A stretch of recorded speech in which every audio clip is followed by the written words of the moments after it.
bien sûr. Nous allons donc lire dans le livre de Matthieu, chapitre 16, du verset 13 au verset 19. Nous lisons au nom de notre Seigneur Jésus-Christ. Nous rendons grâce à Dieu.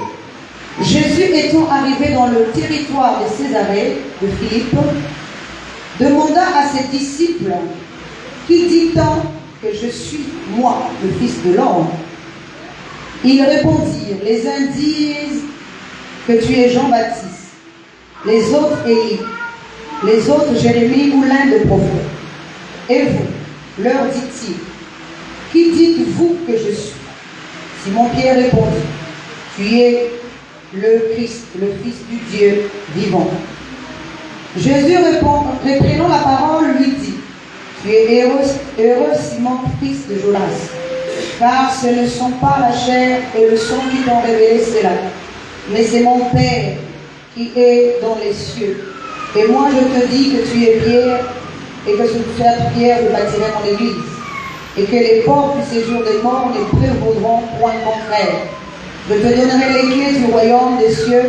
Ce que tu liras sur la terre sera lié dans les cieux, et ce que tu délieras sur la terre sera délié dans les cieux. Alléluia. Amen. Acclame la parole très très fort. Vous pouvez vous asseoir, s'il vous plaît. Le thème général de notre séminaire qui vient de débuter est dévoué pour l'œuvre de Dieu.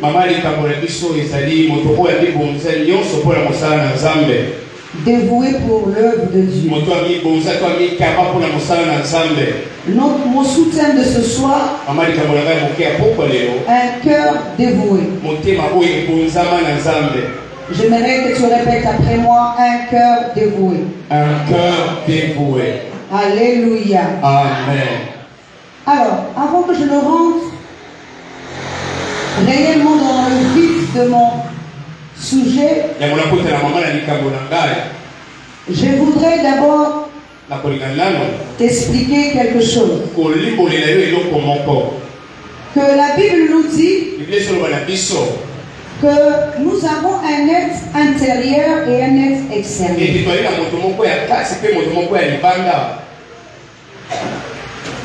Alléluia. Amen. Donc, nous savons que nous avons un être intérieur et un être extérieur. Je voudrais expliquer d'abord selon l'homme extérieur. L'homme physique que nous sommes, nous avons des organes. Nous avons aussi un cœur. Mais l'homme spirituel aussi, lui aussi il a un cœur. Il a un centre. Parce que le cœur ici, ça veut dire le centre de quelque chose. Alléluia. Amen. Alors, si nous prenons l'être que nous sommes, nous avons plusieurs dimensions. Et je pense que vous le savez déjà. Alléluia. Amen. Nous avons le corps. Nous avons l'esprit. Nous avons aussi l'âme en nous. Alléluia. Amen. Donc, selon le spirituel, nous allons parler d'un cœur qui est dévoué. Mais ce cœur-là, nous allons l'appeler l'esprit dans l'homme. Alléluia. Amen. Je ne veux pas d'abord parler du cœur extérieur, mais je veux parler d'abord du cœur intérieur. Alléluia. Amen. J'aimerais que tu acclames très très fort.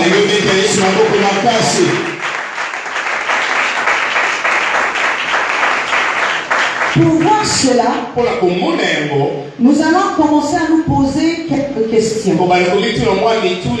La parole de Dieu nous dit dans le passage que nous venons de lire que Jésus a posé une question. Qui dites-vous que je suis? La réponse des disciples était, en fait des autres disciples, les uns disent que tu es Jean-Baptiste, les autres disent que tu es Jérémie, tu es Élie, tu es l'un des prophètes. Mais il répondit, qui dites-vous que je suis? C'est là ma question. Qui dites-vous que je suis? J'aimerais que tu poses la question à ton frère. Qui dites-vous qu'il est? Alléluia. Amen. Voici la réponse de Pierre. C'est pour ça que je voudrais mettre un accent sur ça. Ce n'est pas tout le monde qui a répondu. Mais c'est Pierre qui va répondre. Pierre va dire ceci. Tu es le Christ, le Fils de Dieu, du Dieu vivant. Alléluia. Amen. Et Jésus va le répondre. Tu es heureux, fils. C'est Simon, fils. Plutôt tu es heureux, Pierre. Et Simon, fils de Jonas. Alléluia. Amen. Parce que ce n'est pas la chair ni le sang qui te ont pris cela. Mais c'est mon Père qui est dans le ciel qui t'a pris ça. Alléluia. Amen.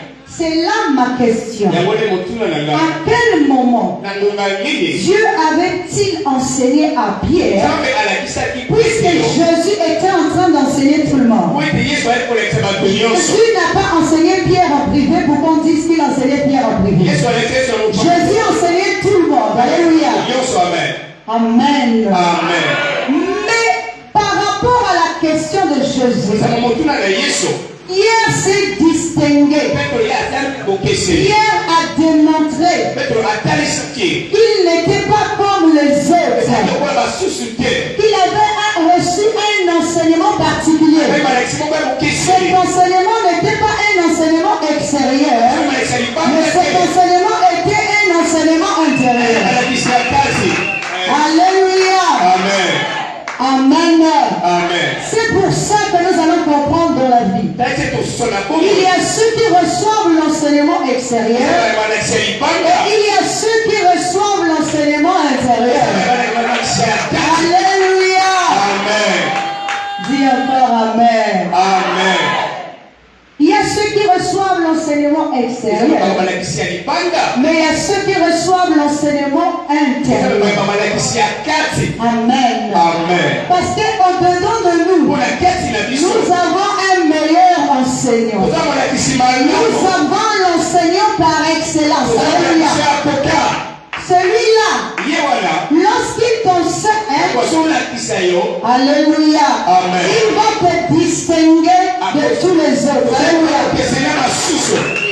C'est pour ça que lorsque Jésus pose la question, il est en train de poser la question pour savoir qui était différent de tout le monde. Et encore Amen. Il pose la question de savoir qui est différent de tout le monde. Parce que Jésus devait partir. Avant de partir, il faut qu'il trouve quelqu'un qui va le remplacer à la tête du corps. Et si quelqu'un là, la personne ne connaît pas qui est réellement son Père, la personne ne peut pas prendre la charge du corps. Dis encore Amen. Une simple question.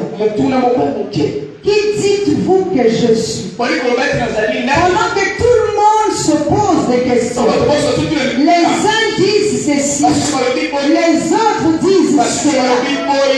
Un seul, alléluia, avait un cœur dévoué, avait un esprit disposé. Il écoutait celui qui l'enseignait. Parce que la Bible ne dit pas que Dieu avait enseigné Pierre quelque part. Alléluia. La Bible ne dit pas que Dieu avait enseigné Pierre quelque part. Mais il dit, ce n'est pas la chair ni le sang qui t'a appris cela, mais c'est mon Père qui est dans les cieux qui t'a appris cela.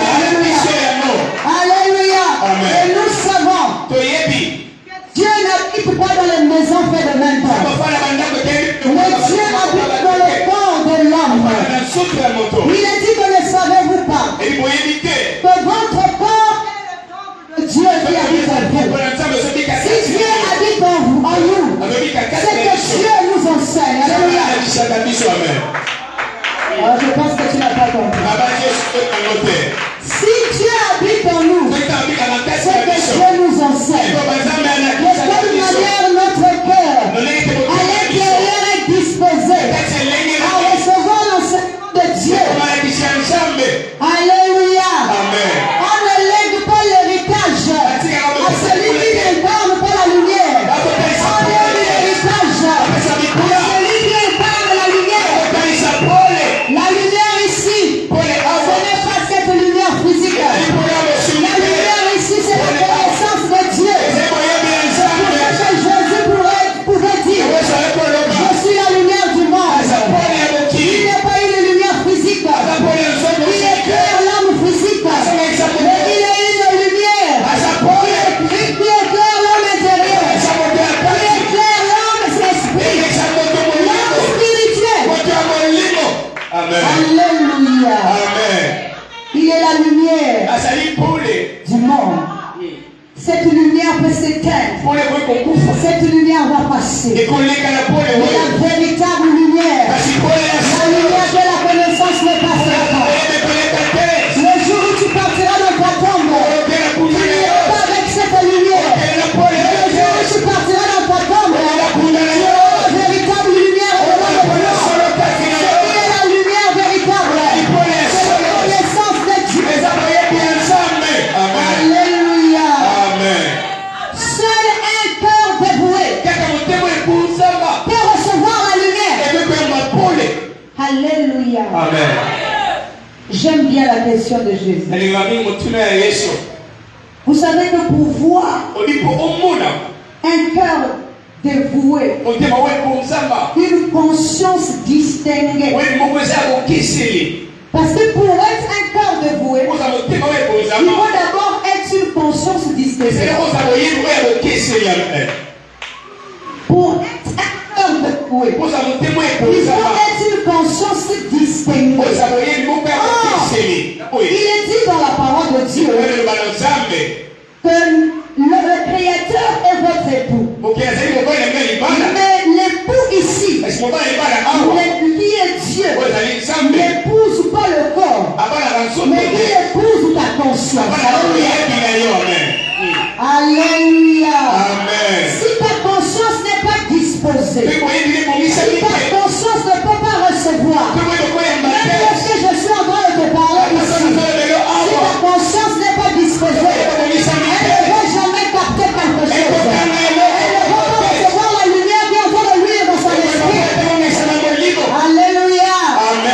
La lumière, ce n'est pas quelque chose de physique, mais c'est la parole qui est en train de rentrer en toi. Il va te permettre de comprendre les choses spirituelles. Il va te permettre de comprendre les choses de Dieu.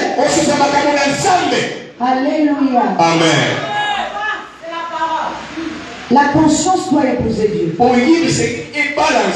La conscience doit être une épouse dévouée. Parce que si à l'intérieur nous ne sommes pas distingués, nous ne serons jamais distingués à l'extérieur. Alléluia. Car ce qui est physique n'est que la représentation de ce qui est spirituel.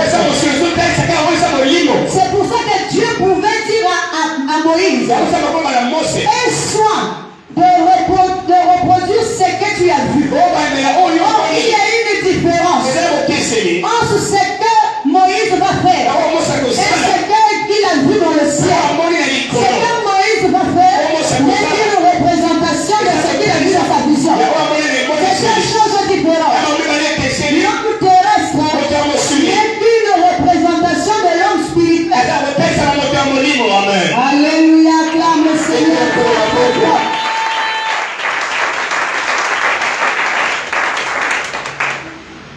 Pierre s'est distingué, pourquoi? Parce qu'il était une épouse dévouée. Une conscience distinguée. Alléluia. Nous pouvons être plusieurs personnes ici, mais Dieu va remarquer une seule personne. Alléluia. Cette personne qui est distinguée, cette personne qui est différente des autres, cette personne qui comprend les choses et qui les met en pratique.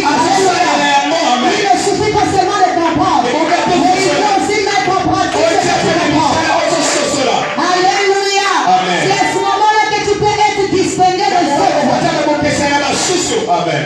Alléluia. Amen. Quand tu comprends, tu dois aussi mettre en pratique. C'est là que tu prouves que tu es différent des autres.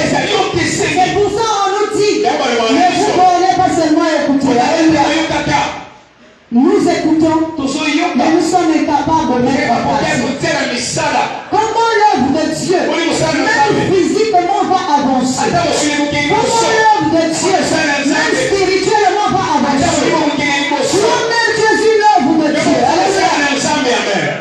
Dis encore Amen. Amen. Est-ce que tu sais que tu es une œuvre? Alléluia. Amen. Tu es une œuvre de Dieu. Et toi-même, dois aussi participer à ta propre évolution spirituelle. Alléluia. Amen. Tu dois participer à cette évolution pour devenir une nouvelle créature. Il faut que toi-même fasses des efforts pour sortir du vieil homme afin de rentrer dans le nouveau homme. Ça aussi, c'est l'œuvre de Dieu que tu es en train de faire. Alléluia. Avant de faire l'œuvre de Dieu extérieure, tu commences d'abord de faire l'œuvre de Dieu intérieure. Parce que tant que tu ne deviendras pas une nouvelle créature, tu ne pourras pas faire l'œuvre de Dieu extérieure. Amen. Tu ne pourras pas faire l'œuvre de Dieu extérieurement. Tout commence d'abord à l'intérieur. Si à l'intérieur je suis humble, si à l'intérieur je suis patient, je suis devenu une nouvelle créature. À l'extérieur je serai patient. À l'extérieur je ferai les choses correctement. À l'extérieur je ne serai pas orgueilleux. Parce que mon intérieur est humble. Parce que mon intérieur est patient. Parce que mon intérieur est l'excellence. Alléluia. Acclame encore le Seigneur.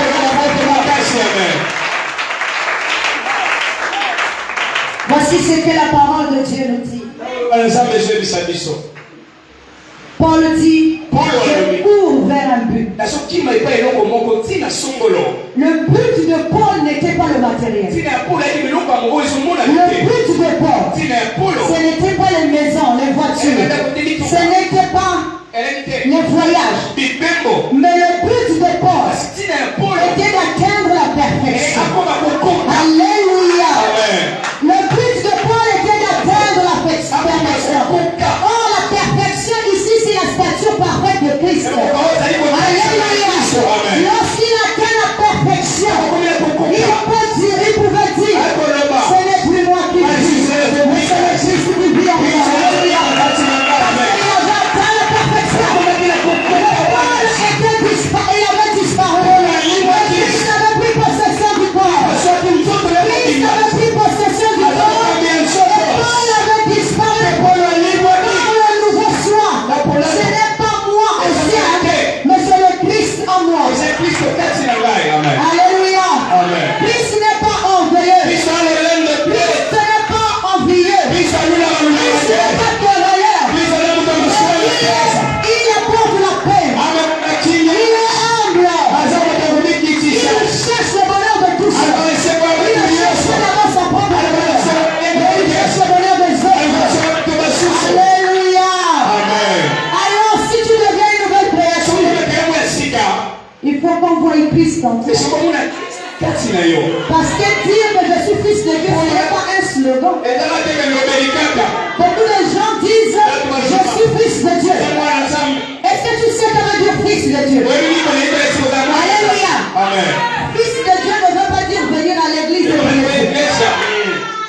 Fils de Dieu veut dire incarner, c'est-à-dire manifester, refléter le nom de Dieu. Est-ce que veut dire fils de Dieu? Refléter Dieu, incarner Dieu. Alléluia. Le fils veut dire corps de manifestation. Alléluia. Celui qui reflète Dieu, ce n'est pas seulement dans la parole, c'est aussi dans la puissance. Parce qu'il reflète Dieu. Alléluia. Écoutez, la Bible dit que lorsque Jésus était en plein ministère, même la légion qui était dans cet homme malade mentalement, lorsqu'elle a aperçu Jésus, alléluia, Amen. Jésus n'avait même pas besoin de parler. Donc la légende a vu le reflet de Dieu. Alléluia. Le reflet de Dieu. Comme il est dit, je nous dois fléchir devant l'image de Dieu. Alléluia. Lorsque la légende a vu Jésus, il a su que celui-là, c'est le Dieu vivant. Alléluia. Et elle devait se soumettre devant l'image de Dieu. Alléluia. C'est la légende qui a dit, qu'est-il entre toi et moi, fils de Dieu? Alléluia. Amen. Dis encore Amen. Amen. Là, les gens doivent avoir peur. Quand je dis les gens, les esprits doivent avoir peur de toi. Quand tu es distingué, quand tu reflètes l'image de Dieu. Alléluia. Amen. Acclame le Seigneur.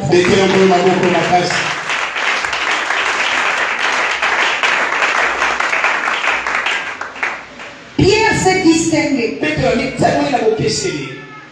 Il y a quelque chose que j'aime dans tout ça.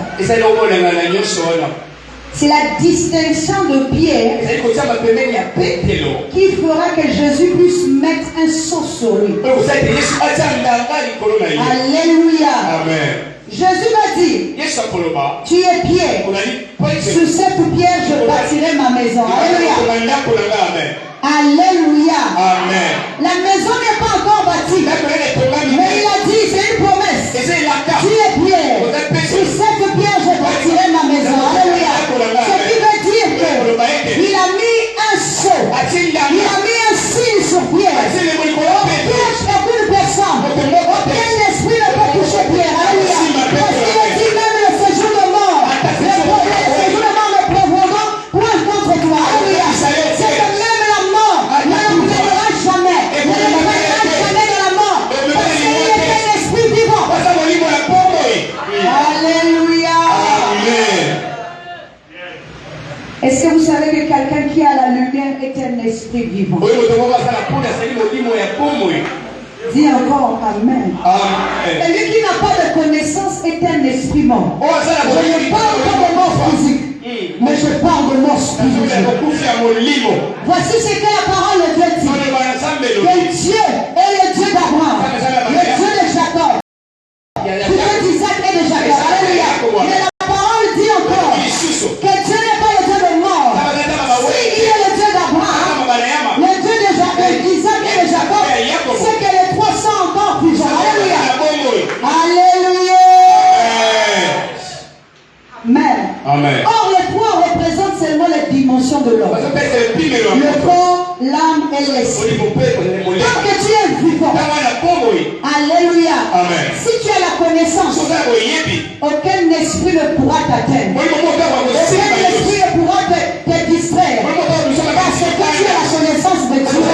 Il dit que mon peuple périt faute de connaissance. Si tu as besoin de périr, c'est à cause de manque de connaissance. Mais si tu as la connaissance, même Satan ne peut pas te soulever. C'est pour ça que la parole de Dieu nous dit que Jésus face à Satan sur la montagne.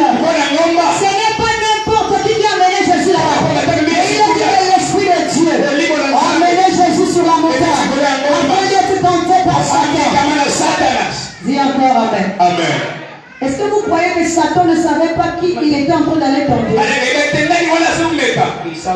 Il savait. Amen. Et Jésus ne savait-il pas qu'il devait être tenté par Satan? Il le savait. Mais il savait que la confrontation là était nécessaire. Alléluia. Acclame le Seigneur très très fort. Amen. Alors, Satan a transporté Jésus plus de 2 fois. Dis encore Amen. Amen. Et le fait de transporter Jésus, il ne savait pas qu'il était en train de l'emmener jusqu'à une hauteur lui-même. Dis encore Amen. Amen. Lorsque tu traverses les épreuves de ta vie, il faut te dire que c'est un combat. Et ce combat-là t'emmènera à un niveau plus excellent, plus important. Et toi, tu seras au-dessus de Satan si tu arrives à vaincre. Alléluia. Amen. Satan pensait qu'il allait vaincre. Mais Jésus l'a prouvé qu'il ne pouvait pas être dépassé. Il pesait. Alléluia. Dis encore Amen. Amen. Parce que quand on te soulève, spirituellement parlant, il faut qu'on voie que tu es en train de peser. Si tu ne pèses pas, tu ne vois pas grand-chose. Quand je parle de peser ici, il ne s'agit pas de peser physiquement. Parce que physiquement, tu peux peser 100 kilos. 100 kilos. Mais spirituellement, tu ne pèses pas. Parce que tu n'as aucune connaissance. Alléluia. Donc, celui qui a la connaissance, lorsque Satan vient le poignet sur le dos, il va voir qu'il est grand. Il va voir qu'il est puissant. Il va voir qu'il est merveilleux. Parce qu'il pèse. Jésus n'a pas pesé.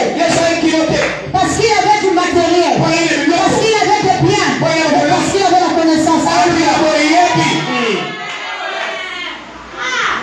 Il a pesé parce qu'il avait la connaissance. Amen. Amen. La connaissance, c'est ça qui ira avec toi dans le ciel. Et c'est ça qui fera de toi un grand spirituellement et un grand extérieur. Acclame encore le Seigneur.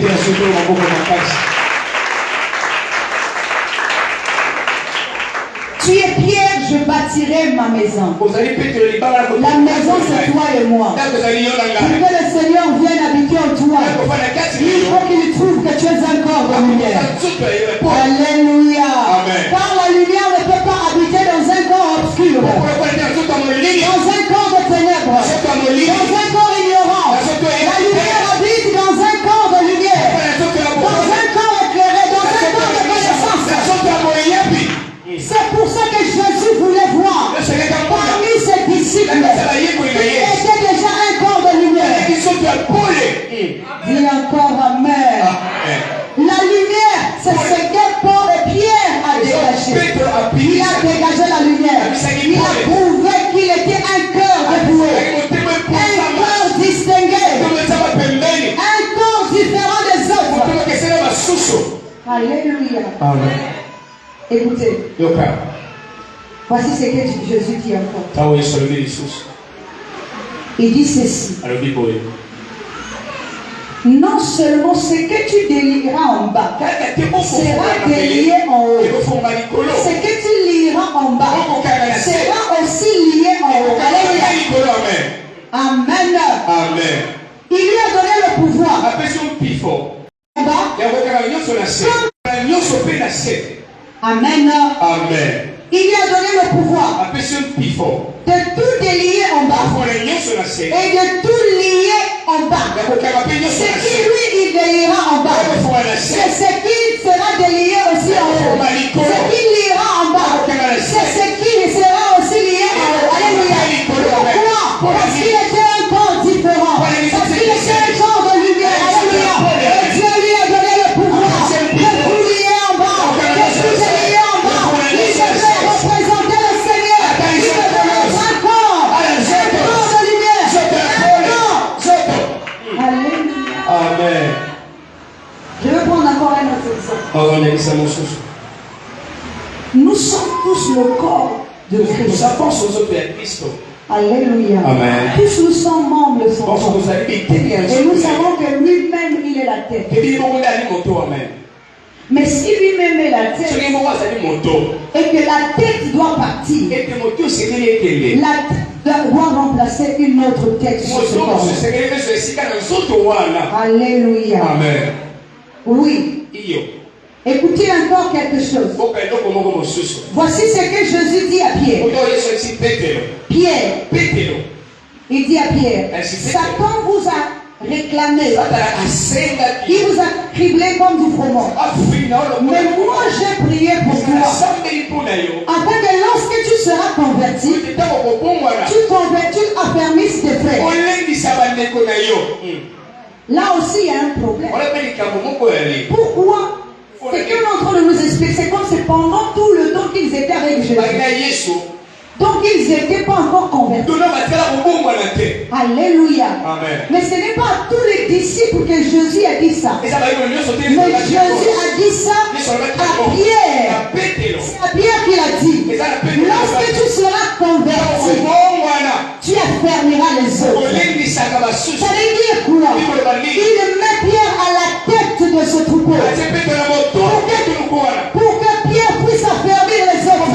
Parce que Jésus ne prie pas pour tout le monde. Mais Jésus doit prier pour Pierre qui est devenu la tête à sa place. Si la tête est affermée, tout le monde du corps aussi sera affermé. Alléluia. Si la tête est affermée, tous les membres du corps sont aussi affermés. Dis encore Amen. Amen. Je voudrais encore dire quelque chose. Voici ce que la parole de Dieu nous dit. Que Élie était un homme de la même nature que lui. Et lorsqu'il a demandé au ciel de se fermer pendant 3 ans, le Dieu l'a exaucé. Alléluia. Amen. La question que nous pouvons nous poser, de quelle nature s'agit-il? De quelle nature? Parce que la nature humaine ne va jamais se faire obéir par la création. Seule la nature de Dieu. Lorsque tu portes la nature de Dieu, lorsque tu as la nature divine en toi, tu peux demander au ciel de se fermer, il se fermera. Tu peux demander à la pluie de s'arrêter, elle s'arrêtera. Parce que tu portes la nature de Dieu. Alléluia. La création que vous voyez là n'obéit pas à l'homme ordinaire. N'obéit pas à l'homme ordinaire. Mais elle obéit à l'homme extraordinaire. Elle obéit à l'homme spirituel. Elle obéit à l'homme divin. Alléluia. Car ce que la création ne voit pas l'image de Dieu en toi. Même si tu leur donnes quoi que ce soit, elle ne va jamais t'obéir. Parce qu'elle ne voit pas l'image de Dieu en toi. Alléluia. Amen. Il faut l'image de Dieu pour que la création puisse t'obéir. Amen. Amen. C'est ça d'élier quelque chose en bas. Et Dieu exauce. Parce que la création voit en toi l'image de Dieu. Elle voit la nature de Dieu. Elle obéit à la nature de Dieu. Elle n'obéit pas à l'homme, mais elle obéit à la nature de Dieu. C'est pour ça que Dieu pouvait dire à Moïse, nul homme ne peut voir Dieu et vivre. Alléluia. Parce qu'ici, il ne s'agit pas de l'homme physique. Alléluia. Amen. Nul homme ne peut voir Dieu et vivre. Mais plus tard, c'est le Dieu qui va dire que dans la maison de Dieu, il n'y a aucun homme qui est aussi fidèle que Moïse, qui peut voir Dieu face à face. C'est le même Dieu qui pouvait dire qu'aucun homme ne peut voir Dieu face à face. Pourquoi? Parce que lorsque Moïse était dans la dimension de l'homme, il ne pouvait pas voir Dieu face à face. Mais lorsqu'il a atteint la dimension de Dieu, il pouvait voir Dieu face à face. Alléluia. Et à quel moment Moïse est devenu un Dieu? Dans Exode chapitre 7, le premier verset, Dieu dit à Moïse, vois, je te fais Dieu de Pharaon. Alléluia. Si Moïse devient Dieu, c'est que Pharaon aussi est un Dieu. Alléluia. Car seul un Dieu peut combattre un esprit. Seul un esprit peut combattre un esprit. Alléluia. Un Dieu ne peut pas combattre un corps parce qu'il est trop fort. Combattre un Dieu,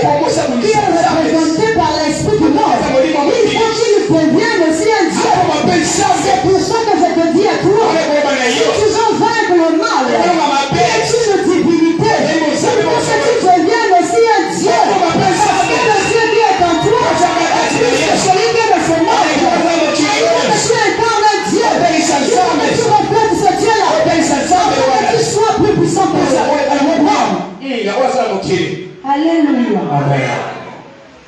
Acclame encore le Seigneur. Abekela biloko na Nzambe maboko makasi. Vois, je te fais Dieu de La l'enfant. commission Nzambe liboso ya falo. Amen. Amen. Parce que Oite. Moïse devait aller vaincre. Sike akili kolonga. Amen. Amen. C'est pour ça que lorsqu'il atteint cette dimension, Dieu pouvait dire, dans ma maison, dans toute la maison d'Israël, il n'y a pas un homme qui soit plus fidèle que Moïse. Parce que lui, quand il parle avec moi, c'est face à face. Alléluia. Alléluia. Parce qu'il avait atteint cette dimension.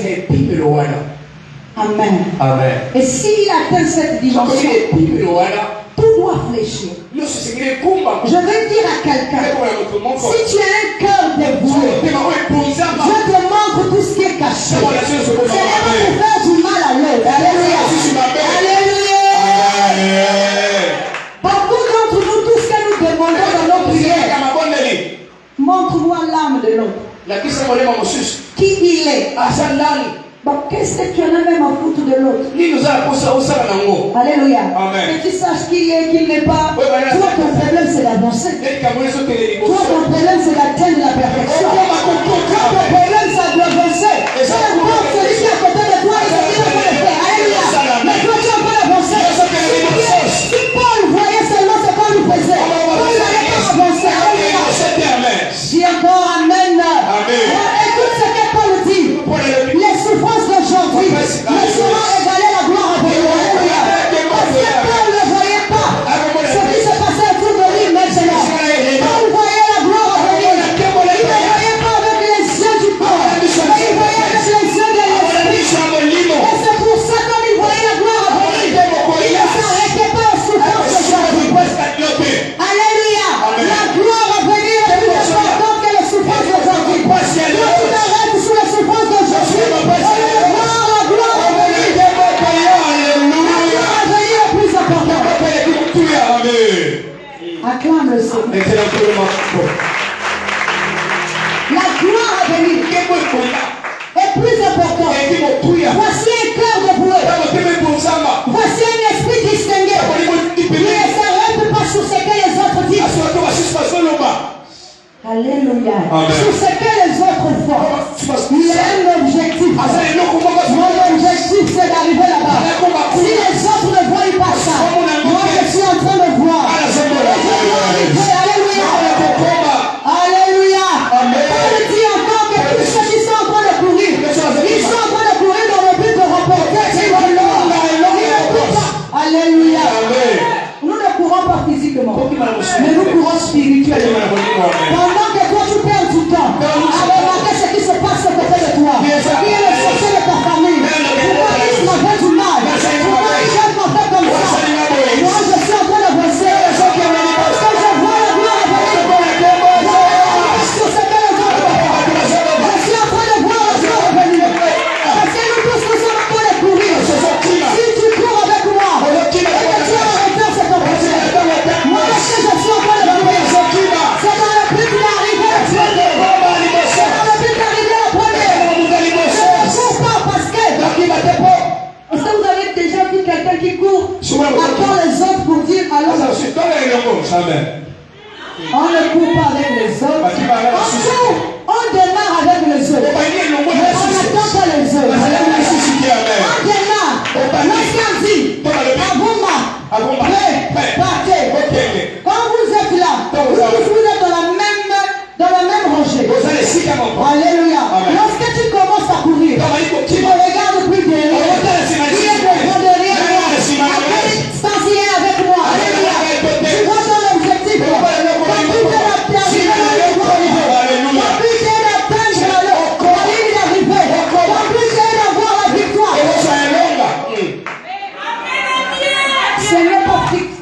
Ce n'est pas physiquement que tu auras cette victoire. Ce n'est pas la course au matériel. Ici, là, il ne s'agit pas de la course au matériel. Ici, là, il ne s'agit pas de la course aux voitures.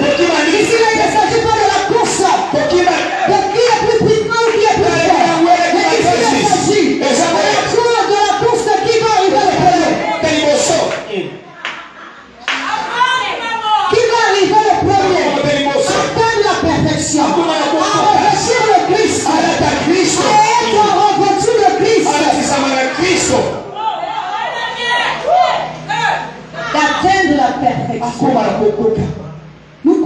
tous. Je dis à quelqu'un ce soir, si tu as un cœur de voué, à partir de ce soir, ne regarde pas tout ce qui se passe. Que ce soit dans l'église, que ce soit dans la famille, que ce soit dans le travail, que ce soit dans les quartiers. Ne regarde pas tout ce qui se passe. Ne regarde ton but d'arrivée. Le point d'arrivée est plus important. Pendant que tu regardes, tu perds du temps. C'est ce que chacun fait. Et tu t'acharnes à regarder. Et que tes yeux spirituels voient la ligne d'arrivée. Et tes yeux spirituels regardent celui qui est en train de patiner derrière toi. Tu es en train de l'attendre. Au lieu d'avancer. Alléluia.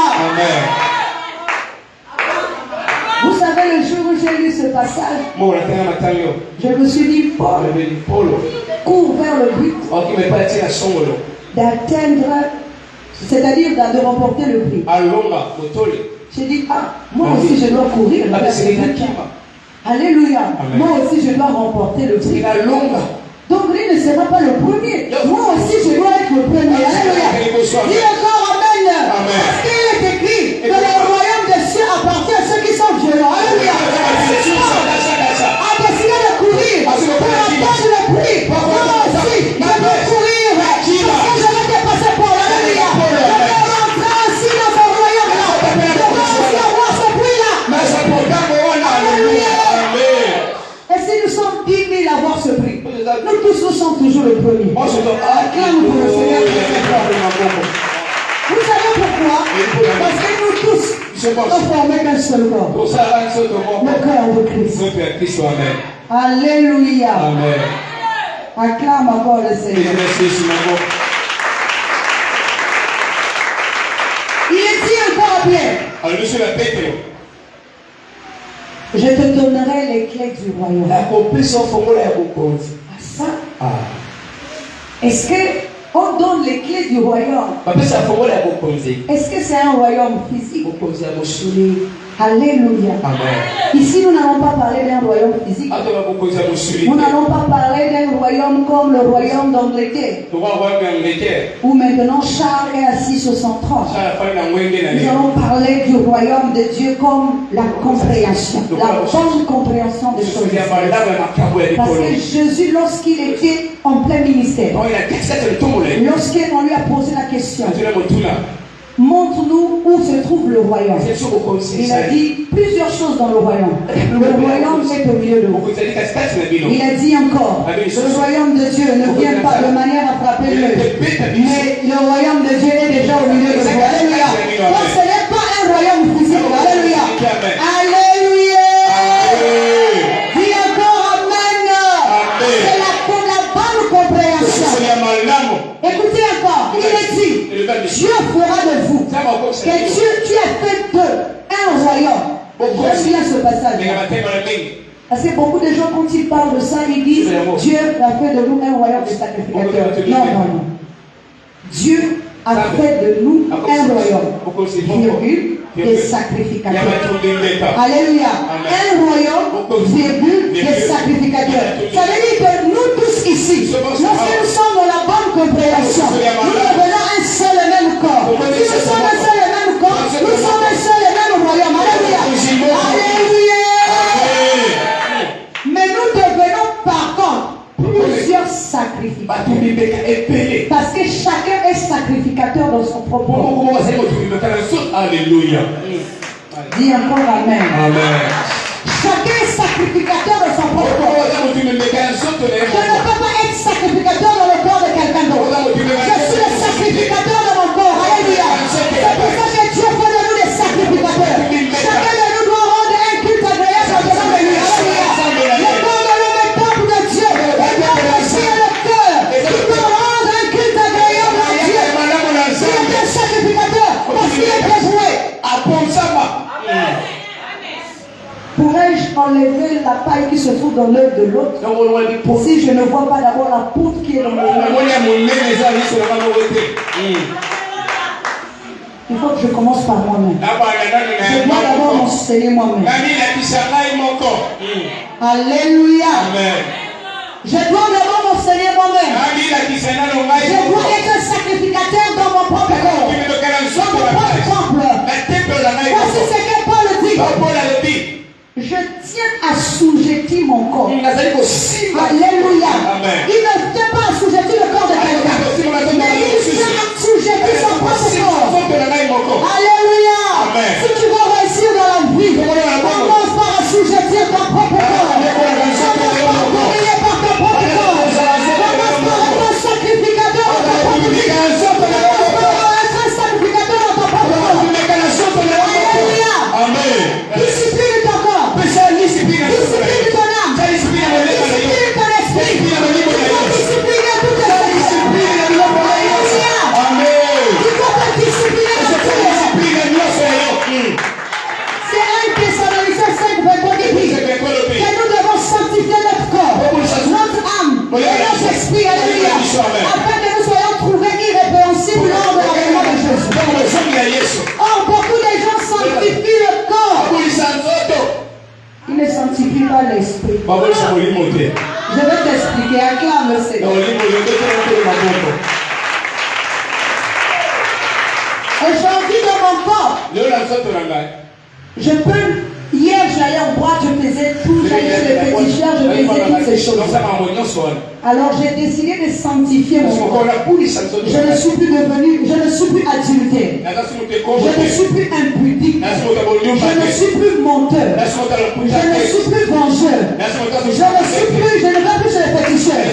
J'ai laissé toutes ces choses-là. Je ne vais plus dans les boîtes de nuit. Je ne fume plus. Je ne bois plus. J'ai décidé de sanctifier mon corps. Mais tu n'as pas sanctifié ton esprit. Alléluia. C'est là que beaucoup de gens se trompent. L'esprit doit être sanctifié. L'esprit est sanctifié comment? Il faut que tu commences à arrêter tes mauvaises pensées. La haine devant de toi. La rancœur, la jalousie, toutes ces choses-là. Ton esprit n'est pas sanctifié. Ton esprit n'est pas sanctifié. Parce qu'au-dedans de toi, on trouve de la rancœur.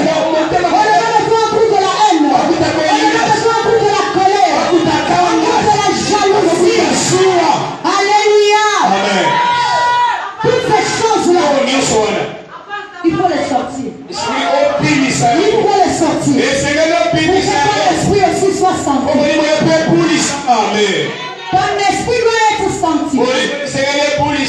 Les mauvaises pensées. C'est Ecclésiaste qui dit attention, lorsque tu es sur ta couche, ne pense pas du mal de ton roi. Quand l'oiseau ailé prend tes pensées et la couche dans le ciel. Alléluia. Quand les mauvaises pensées, la haine contre les autres, la rancœur, la jalousie, l'envie, ces choses-là, elles sont fixées dans le ciel. Et ça fait partie du corps des ténèbres. Et tant que tu auras ça, Satan va continuer à te réclamer. Jésus a dit, il n'y a rien de Satan en toi. Alléluia.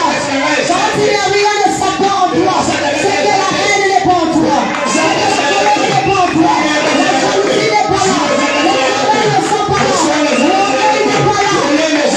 Jésus est là. Alléluia. Parce que soit c'est Satan, soit c'est Jésus. Tu ne peux pas manger à la table de maman et de Jésus. Quand tu dis il n'y a rien de Satan, il faut que tu te mires d'abord devant le miroir. Mets-toi devant le miroir. Ne te demande pas de te mirer devant le miroir physique. Parce que devant le miroir physique, tu seras la plus belle. Tu seras le plus beau. Devant le miroir spirituel. Est-ce que réellement tu es jeune de Jésus? Est-ce que réellement il n'y a rien de Satan? Est-ce qu'il n'y a pas de rancœur? Il n'y a pas de haine? Il n'y a pas de jalousie en toi? Est-ce que tu es une femme ou un homme parfait? Attention. Alléluia. Quand on parle d'une église sans ride ni cache, c'est une église parfaite. Au-delà de toi, tous les esprits ne résident plus.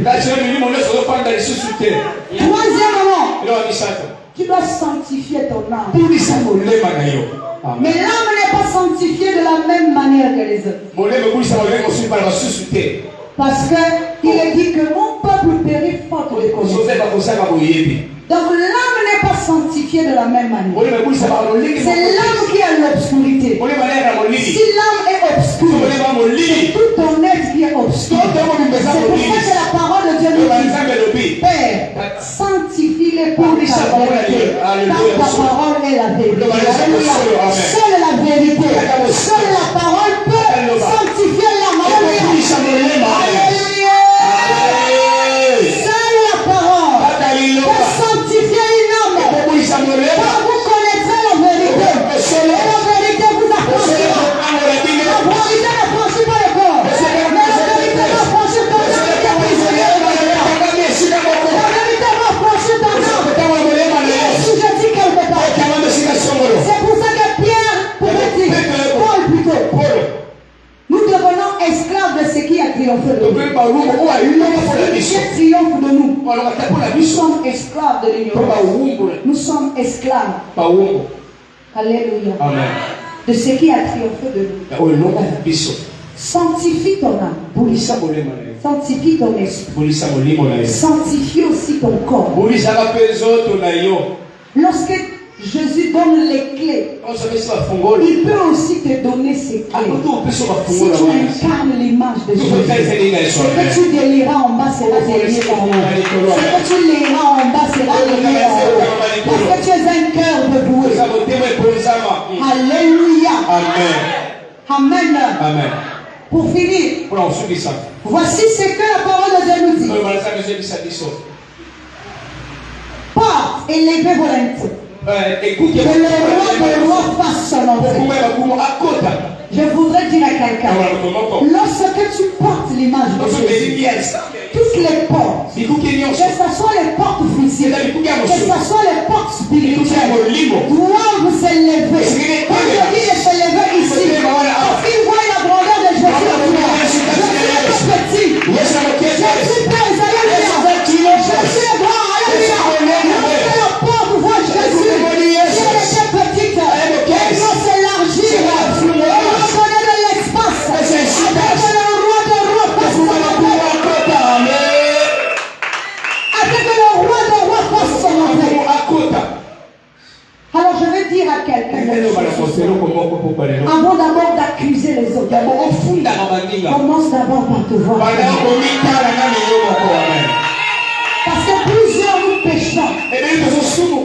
Parce que nous ne savons pas encore qu'est-ce que nous sommes en train de faire. Est-ce que tu as déjà vu quelqu'un qui atteint la perfection et Satan puisse le saisir? Ça c'est quel sorcier du monde qui peut saisir quelqu'un qui atteint la perfection? Ça c'est quel magicien dans le monde qui peut saisir quelqu'un qui atteint la perfection? Quelqu'un qui atteint la perfection, personne ne peut saisir. Parce que tu combats le mauvais combat. Tu penses que ton ennemi c'est ton prochain. Tu penses que ton ennemi c'est celui qui est là. Mais tu ne sais pas que le véritable ennemi c'est devant toi-même. C'est celui qui est devant de toi. C'est le mal qui est devant de toi qui est ton ennemi. Le jour où tu arriveras à vaincre cet ennemi-là, le jour où tes portes seront brûlées, le jour où tu te montreras que Yeshua qui est devant de toi, c'est plus que celui qui est devant de toi. Alléluia. Alors cherche à être dévoué. Quand tu es dévoué, même lorsque le pasteur te dira de faire quelque chose, tu le feras tout seul. Est-ce que tu as besoin d'être poussé? Il y a d'autres personnes, il faut qu'on leur mette dans une brouette. Parce qu'ils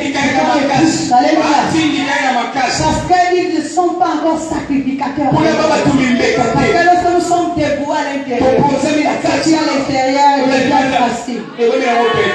Ce qui est à l'extérieur devient facile. Alléluia. Je n'ai même pas besoin qu'on me pousse. Je sais déjà ce que je dois faire. Et comment le faire. Parce que je suis dévoué. Et non à un homme.